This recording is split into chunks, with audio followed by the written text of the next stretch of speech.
Okay, back here with another video. This one's going to um, focus on the mean or average, and most of you've probably heard that term before and worked with it, but just want to illustrate a couple problems here and a few little nuances. Um, Probably not necessary to do this one here, but we have a pretty simple example. Somebody driving 559 miles, and he drove 43 per day. Over how many days did he drive?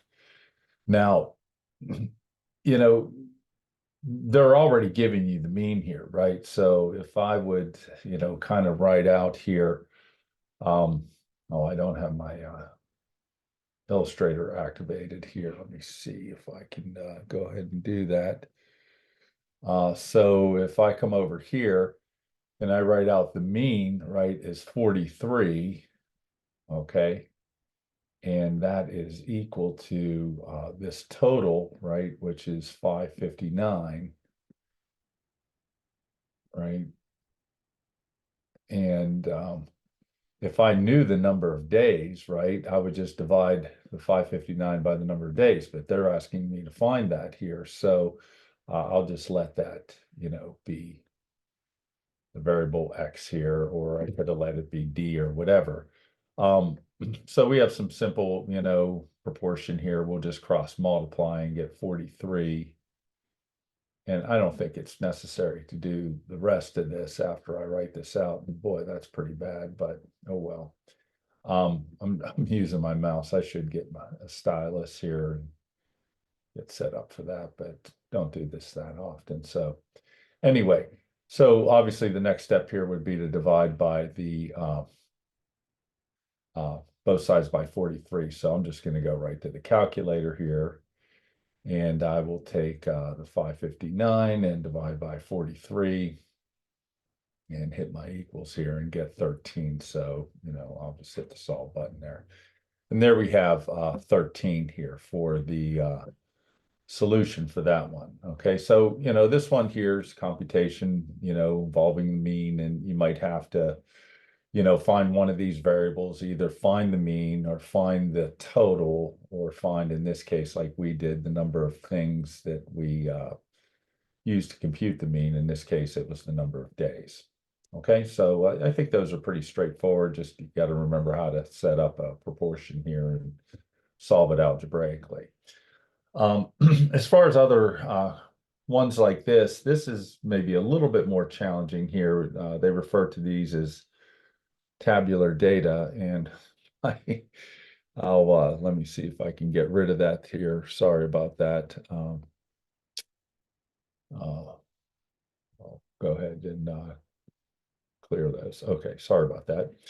So anyway, when I start off here, we have everything in a chart, and they want to find the mean here, which is the number of children per household. Okay, so what we have to do is we have to add up the total number of children. And the way this chart is set up, right, there are 9 households, each containing 4. Okay, so what I would do here in this case to get that total is I would just take the 9 times 4, right? Which, we could have done that in our head and got 36. But I also need to count up the number of children that have, from households that have only 2. So I have 14 of those. So if I just add 14 times 2 here, and this is kind of a calculator that's going to use the order of operation. So it'll do the multiplication before it does the addition. And finally, I'm going to come over here. There are 14 households with 3. So I'll just take the add 2 14 times 3. And if I hit equals here, I get 106. Now, so again, they want children. So I know I got 106 children per household. So that tells me I'm going to divide by the number of households. And I again would add this up, but they already did that for us. So I'm just going to take that number here and divide by 37.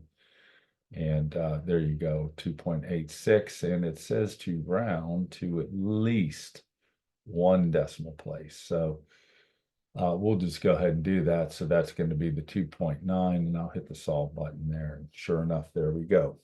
Okay, so that's that one. So again, they're giving you I guess, tabular data. They got this, they have the data expressed to you or the counts in here. I mean, it would be rather lengthy data set to have 4 nines drawn and 14 twos and 14 threes. It's a lot easier to add up that total number of children, right? When it's in this form.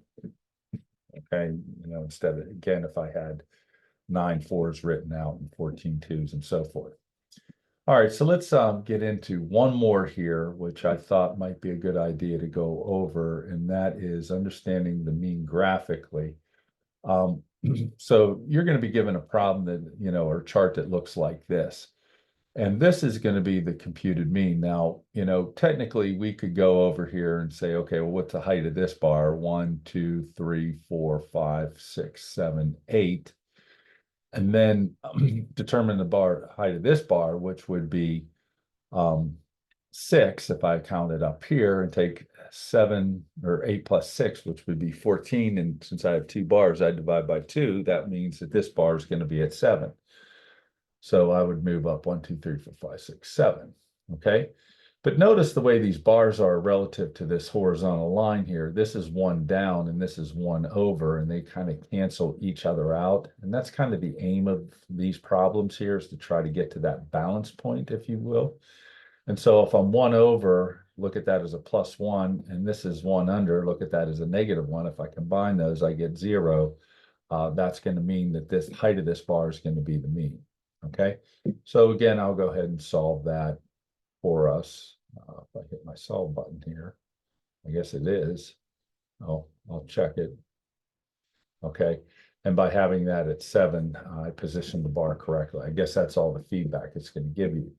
Now, these ones are relatively straightforward, but when you start getting into 4 or more bars, it can get a little bit more complex, right? So again, if I start dragging my bar up, let's say if I'm here, this one would be 0, this one would be +1, +1, +3, +3. So I know I'm all positive here. So if I go up 1 more, I still know that these are 0 here, and this is a -1, and I've got a +2, +2, +3. So, and it kind of is more or less maybe trial or error. Now, if I go on the plus side, I'm at +2, 3, 4, right? So if I look at that bar being right here, okay, I've got 2 here, 1, 1, that totals 4.